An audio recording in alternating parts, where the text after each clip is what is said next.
Perkembangan penggunaan bahasa Indonesia di era digital. Bahasa Indonesia tidak serta-merta menjadi bahasa resmi. Ada kisah panjang perjuangan para tokoh bangsa yang mengukuhkannya.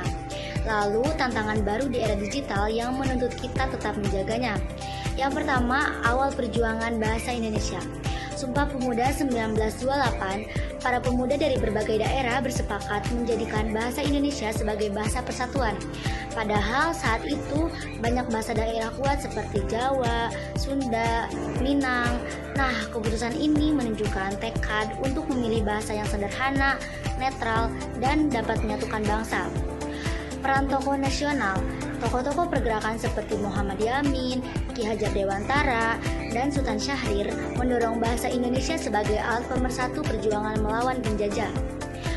Setelah Indonesia merdeka 1945, bahasa Indonesia ditegaskan dalam Undang-Undang Dasar 1945 Pasal 36 sebagai bahasa negara. Nah, yang kedua, kisah di balik perjuangan. Tokoh-tokoh muda kala itu rela mengesampingkan bahasa ibu mereka demi memilih bahasa Melayu yang dipermudah agar bisa menjadi jembatan komunikasi seluruh rakyat.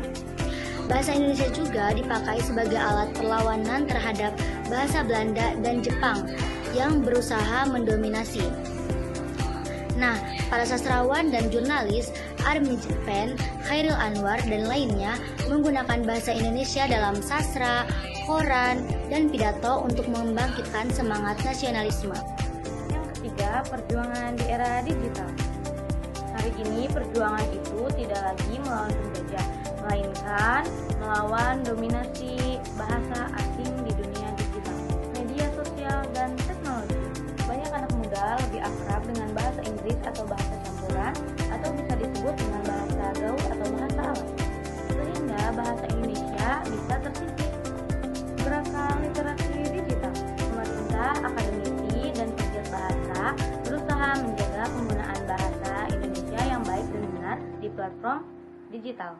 Misalnya, kampanye #CintaBahasaIndonesia. Inovasi digital, kamus digital, aplikasi tata bahasa, hingga penggunaan AI dalam penerjemahan memperkuat posisi bahasa Indonesia agar tetap lebih relevan. Yang keempat,